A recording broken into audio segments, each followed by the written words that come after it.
नमस्कार, मैं डॉक्टर श्रद्धा वशिष्ठ आपका सबकी शिक्षा में बेहद स्वागत करती हूँ। जैसा कि मैंने आपको कहा था कि DOE यानी कि डायरेक्टरेट ऑफ एजुकेशन यानी कि दिल्ली के शिक्षा विभाग ने जो नोटिफिकेशन जारी करी है उसकी कंप्लीट डिटेल मैं आपके लिए लेकर आऊँगी। यह नोटिफिकेशन काफ़ी लंबी है, मैं पूरी नोटिफिकेशन आपको पढ़कर बताऊँगी। नोटिफिकेशन अंग्रेजी में है, मैं उसका हिंदी अनुवाद आपको बताऊँगी ताकि आपके मन में कोई भी कन्फ्यूजन ना रहे, कोई भी डाउट ना रहे। फिर भी यदि आपके मन में कन्फ्यूजन रहे तो आप नीचे लिखे कमेंट सेक्शन में मुझे सवाल कर सकते हैं। मैं कोशिश करूँगी अगली वीडियो आपके सवाल के जवाब पर आधारित लेकर आऊँ। तो देखते हैं सबसे पहले नोटिफिकेशन में लिखा है admission schedule for entry level classes below 6 years of age for open seats in private unaided recognized schools of Delhi for the session 21-22। साफ शब्दों में कहा गया है कि ये एंट्री लेवल के एडमिशन्स हैं, यानी कि नर्सरी, केजी और क्लास 1। नर्सरी में एडमिशन के लिए एज चाहिए होती है, जो एज चाहिए होती है वो 3 ईयर्स का बच्चा होना चाहिए, 3 ईयर से कम नहीं और 3 ईयर से ज़्यादा नहीं। और केजी में एडमिशन के लिए 4 साल का बच्चा होना चाहिए और क्लास 1 में एडमिशन के लिए 5 साल का बच्चा होना चाहिए। तो तभी इन्होंने साफ लिखा है बिलो 6 ईयर्स ऑफ एज, यानी 6 से कम उम्र के जो बच्चे हैं उनके जो दाखिले हैं उसे हम एंट्री लेवल एडमिशन कहते हैं। और entry level admission open seats के लिए उसके बारे में जानकारी दी है। ओपन सीट्स कहते हैं हम जनरल कैटेगरी सीट्स को, जिसमें कोई भी किसी भी कैटेगरी का हो वह अप्लाई कर सकता है। जनरल कैटेगरी में जो स्टूडेंट्स हैं वह तो आएंगे ही, साथ में EWS category, DG category, children with special needs category के स्टूडेंट्स भी इसमें अप्लाई कर सकते हैं।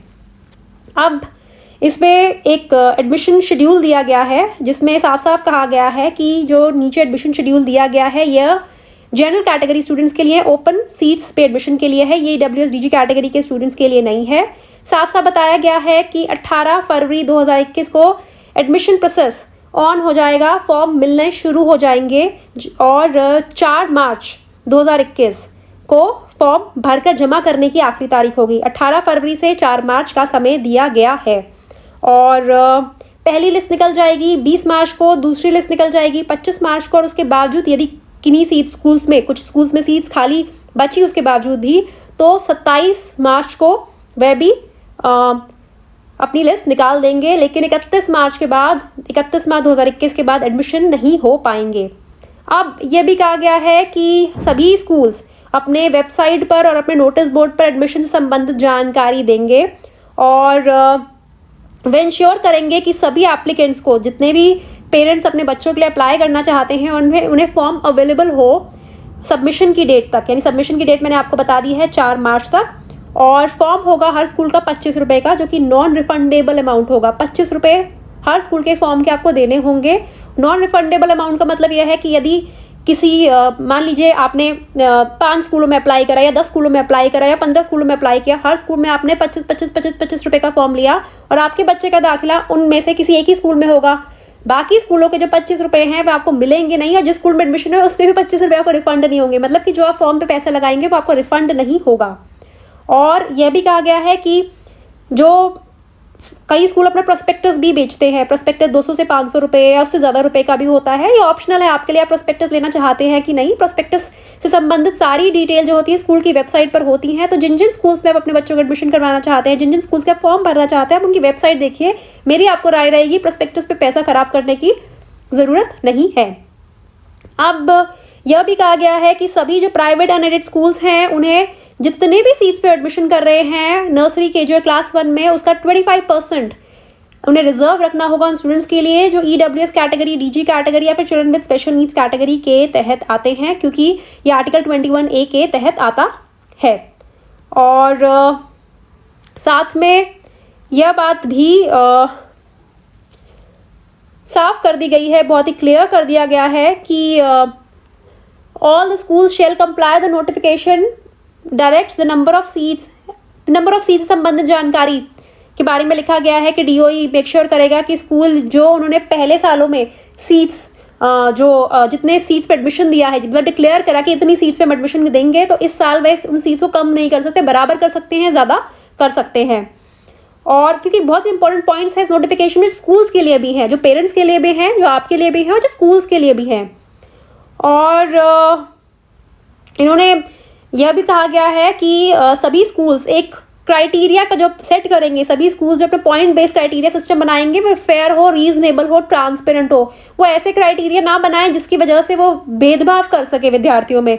जैसे कि मुझे ये एक पॉइंट याद है कि कई स्कूल्स पहले ऐसे करते थे कि बस पे कि आप हमारे स्कूल की बस लोगे तो उस पर भी पॉइंट देते थे, जो कि होना नहीं चाहिए, जो कि गलत है। तो ऐसे जो क्राइटेरिया हो फेयर हो, रीजनेबल हो, ट्रांसपेरेंट हो और नॉन डिस्क्रिमिनेटरी हो, अनएम्बिगुअस हो। अनएम्बिगुअस मतलब कि कंफ्यूजन ना क्रिएट करते हो, साफ साफ हो, साफ साफ उनमें लिखा गया हो। और साथ ही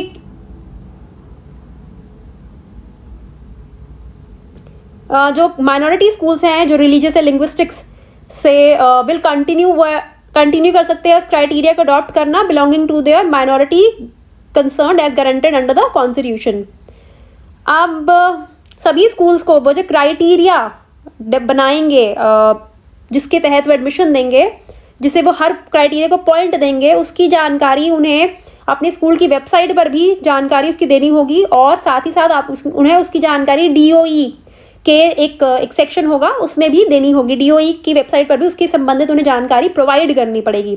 अब आप पूछेंगे क्राइटेरिया बेस सिस्टम क्या होता है, कि देखिए अब प्राइवेट स्कूलों में एडमिशन के लिए जो ओपन सीट्स है, कैसे स्कूल दाखिला देगा, कैसे डिसाइड करेगा कि इतने बच्चे हैं उनमें किन्हें दाखिला दे, क्योंकि बहुत सारे बच्चे अप्लाई करते हैं।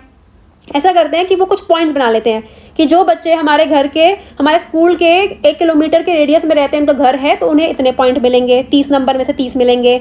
जो 3 किलोमीटर के अंडर है उन्हें 20 मिलेंगे, जो 3 से 6 के बीच में है उन्हें 10 मिलेंगे, जो 6 से ऊपर है उन्हें डिस्टेंस से कोई पॉइंट नहीं मिलेगा। मैं एग्जाम्पल दे रही हूँ।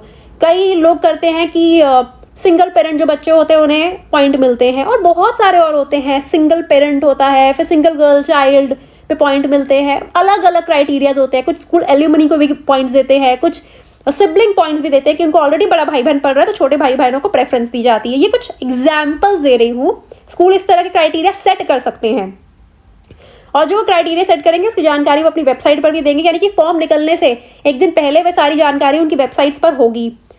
अब यह भी कहा गया है कि जो उनका एडमिशन क्राइटेरिया हो वो उन स्टूडेंट्स को देखकर भी बनाया जाए जो students children with special needs category के तहत है, स्पेशल स्टूडेंट्स हैं।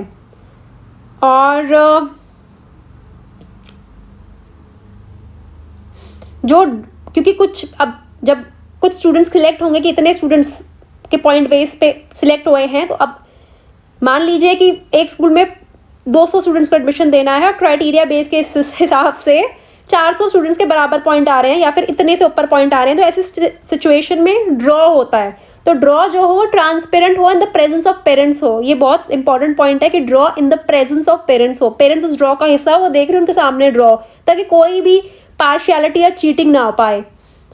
और पेरेंट्स को इन एडवांस बताया जाए कि ड्रॉ होगा और आपको आना है, और वीडियोग्राफी भी हो और उसकी फुटेज भी मेंटेन करे स्कूल, रिटेन करे स्कूल। और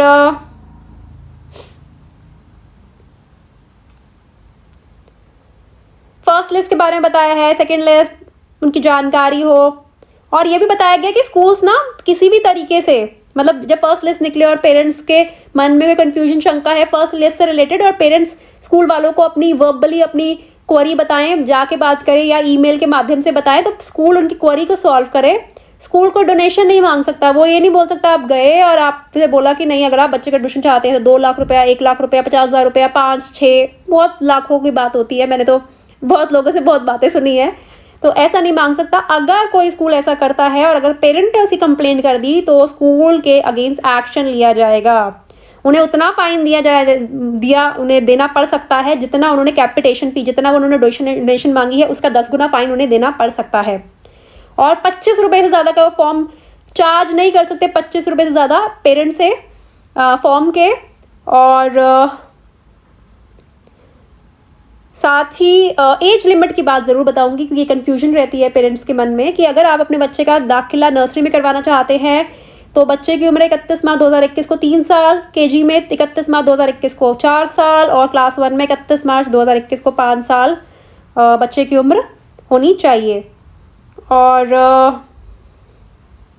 डॉक्यूमेंट्स में एड्रेस प्रूफ में कहीं ना कहीं कन्फ्यूजन होता है पेरेंट्स को, तो ration card, smart card issue अगर हो पेरेंट्स के नाम में जिन्हें बच्चे का नाम हो, डोमिसाइल हो बच्चे का, माता या पिता का, वोटर आईडी हो एनी ऑफ द पेरेंट्स का, बिजली, पानी, MTNL बिल, पासपोर्ट हो माता पिता या बच्चे में से किसी के नाम का, आधार कार्ड हो एनी ऑफ द पेरेंट्स का। देखिए एक बात बड़ी क्लियर है कि जो एड्रेस प्रूफ होगा in the name of parents ही चल पाएगा। और एक मॉनिटरिंग सेल बनाया जाएगा अंडर द मतलब हर डिस्ट्रिक्ट में, और वहाँ के जो डेप्यूटी डायरेक्टर हो गए उनके चेयरमैनशिप के अंडर जो ध्यान देगा कि कोई गड़बड़ तो नहीं हो रही है, किसी तरह की धांधलेबाजी तो धोखाधड़ी तो नहीं हो रही है। और मॉनिटरिंग सेल इंश्योर करेगा कि हर स्कूल डिटेल्स अपलोड कर रहा है पेरेंट बच्चों की, या पॉइंट्स से रिलेटेड डिटेल्स अपलोड कर रहा है, ग्रीवियंसेस को एड्रेस कर रहा है। और साथ में ये भी क्या कि कोई भी प्राइवेट स्कूल EWDG एडमिशन के और फ्रीशिप कैटेगरी के एडमिशन खुद नहीं कर सकता, ये ऑनलाइन ही होंगे और बाद में होंगे। और स्कूल्स, क्योंकि स्कूल बड़ा इंपॉर्टेंट पॉइंट, क्योंकि स्कूल्स अभी क्लोज्ड है, इसीलिए कोई भी स्कूल फीस के अलावा जो फीस होगी इसमें रजिस्ट्रेशन फ़ी, एडमिशन बच्चों का हुआ registration fee, admission fee, caution fee या ट्यूशन फ़ी लेगा। अगर आपके बच्चे का एडमिशन होता है तो registration fee, admission fee, caution fee और ट्यूशन फ़ी पे स्कूल ले सकता है। उसके अलावा एनुअल चार्जेस वगैरह वो नहीं ले सकता, और उसके बाद हर महीने ट्यूशन फ़ी स्कूल ले सकता है टिल फर्दर ऑर्डर, जब तक इसके संबंधित सरकार कोई और ऑर्डर नहीं देती है। मतलब कि आपके बच्चे का दाखिला होता है तो जो रजिस्ट्रेशन फ़ीस होगी और जो एडमिशन फ़ीस होगी वो आपको देनी होगी, लेकिन कई स्कूल्स वाले कहते हैं एनुअल चार्जेस वगैरह भी दो। एनुअल चार्जेस वगैरह कुछ नहीं देने आपको, एडमिशन फ़ी, कॉशन फ़ी और ट्यूशन फ़ी जो हर महीने की देनी होगी। ठीक है, तो ये बहुत ही महत्वपूर्ण जानकारी थी जो मैं आपके लिए लेकर आई हूँ। फिर से एक बार तारीखें बता देती हूँ। 18 फरवरी से फॉर्म निकलेंगे और 4 मार्च तक फॉर्म भरे जा सकते हैं। बच्चों की उम्र नर्सरी में एडमिशन के लिए 3 साल, KG में 4 साल और क्लास 1 में 5 साल होनी चाहिए। और ये फॉर्म जनरल कैटेगरी के स्टूडेंट्स के लिए है। EWSDG कैटेगरी के फॉर्म अभी निकलने हैं। EWSDG category children with special needs category के पेरेंट्स यदि चाहते हैं वे जनरल कैटेगरी के थ्रू भी अप्लाई करना चाहते हैं तो वो कर सकते हैं, लेकिन यदि वे जनरल कैटेगरी के माध्यम से अपने बच्चों का दाखिला करवाते हैं तो जो स्कूल फीस चार्ज करेगा और जो बाकी चार्जेस होंगे वह उन्हें देने होंगे। और जिन बच्चों का एडमिशन होता है उन बच्चों के पेरेंट्स को एक बहुत इंपॉर्टेंट और बात कहना चाहूँगी कि यदि आपके बच्चे का एडमिशन होता है तो आपको registration fee, admission fee, caution fee, tuition fee देनी होगी। एनुअल चार्जेस नहीं देने होंगे। एनुअल चार्जेस स्कूल के बहुत भारी भरकम होते हैं, वो आपको नहीं देने होंगे।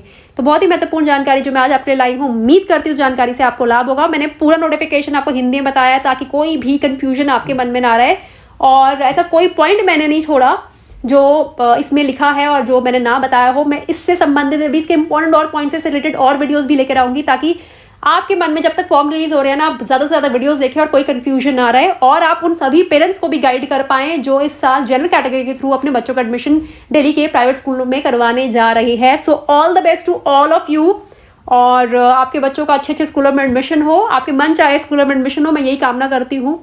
और इसी इच्छा से मैं सबकी शिक्षा की वीडियोज़ भी बनाती हूँ कि कोई भी बच्चा शिक्षा से वंचित ना रहे, सभी बच्चों को शिक्षा प्राप्त हो, सभी भारतीय बच्चों को शिक्षा प्राप्त हो। अब मुझे डॉक्टर श्रद्धा वशिष्ठ को इजाज़त दीजिए। नमस्कार।